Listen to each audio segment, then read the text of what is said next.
talking about the present moment. Let's talk about decades. Several topics. Europe. The Muslim proportion of the population in Europe is growing. Amsterdam is likely to become majority Muslim by 2015. Russia, from the Urals to the Pacific, majority Muslim by 2050. You see three alternatives, and I'd like to go quickly through all three. It's television, so we talk about the rise and fall of empires in 90 seconds, please. You give me the odds. First, indigenous Europeans and immigrant Muslims find a way to live together in harmony. How likely? 5%.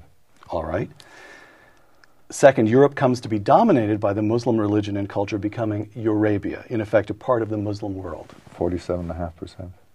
Oh, that's the likeliest.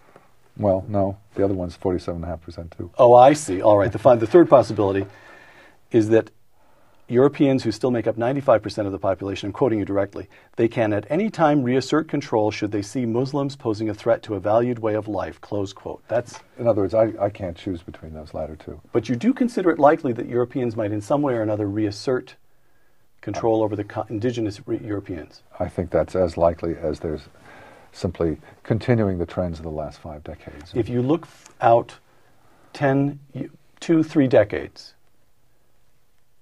and your two likeliest alternatives, Muslims become dominant or Europeans reassert their own culture. Leading to civil strife.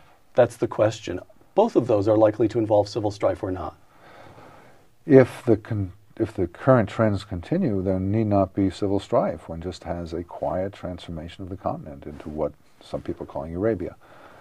I see. All right, Europeans just go quietly into this new order with Sharia and Islamic domination. But if the Europeans reassert themselves, I think it's likely that there will be strife. Yeah, and I think the French riots of October, November 2005 are a precursor of what it might look like. Those were not particularly lethal. Future ones were probably more lethal, but this widespread violence and assertion. So we have already reached a point at which, if the basket of countries that has represented our closest allies since certainly in the last 5 decades, if the basket of countries in Europe wish to reassert European political values, European culture, there will be strife. I believe there will be, yeah. We've already reached that point. I believe so. I'm going to ask a couple of questions that I hope have more cheerful answers. I've learned, although I'm fairly optimistic and cheerful person in private, when it comes to my Middle Eastern and Islamic career, it's a good career move to be pessimistic. It usually works out. All right. Israel, once again, I'm quoting you directly. Nuclear annihilation, conventional military attacks, economic boycotts, demographic overwhelming, ideological undermining, you name it, the threats to Israel are across the spectrum, close quote. A decade from now, will Israel be in a stronger position, a weaker position, or about the same as it is now, as vis-a-vis the Arab world? That's a tough one. If one were to extend... You do have a sense, though, that things are on, things have to get better or they will get worse. This is the critical moment. I don't know. I see the Israeli body politic as lost, not having any idea what That's what I don't understand. Here you have... Deterrence... What is the Jewish population of Israel now? 6 million. 6 million. People living under... Nobody moves to Israel for the weather, right?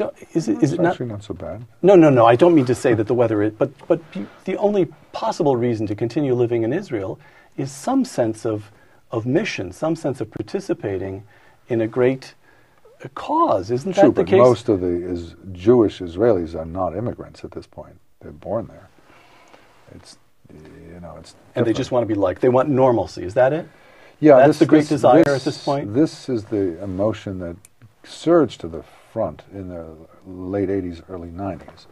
As the economy started to take off, the technological boom and the like, was a sense of, we're a Western state. We're the only Western state that has to assert its security on a daily basis that's being assaulted in all these different ways. Let's normalize. Let's get this to be like living elsewhere.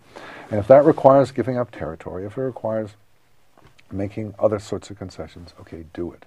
Give it up. And earlier I characterized that as appeasement. It works with, say, tribal leaders in Africa. That's what the British found in the 19th century. It doesn't work with ideological dictators such as Hitler or Brezhnev or Arafat. And that remains the dominant mindset or outlook in Israel I today. can't say it has. Appeasement has been shown not to work. And that's why I call it loss, because deterrence is too difficult. No one wants to go back to that. Very, very few. And appeasement didn't work, so nobody really wants to go back to that, or not many. And so we're left with nothing. Daniel Pipes, thank you very much. Thank you. For Uncommon Knowledge, I'm Peter Robinson of the Hoover Institution. Thanks for joining us. This is the Vorthos Forum, and we approve this message.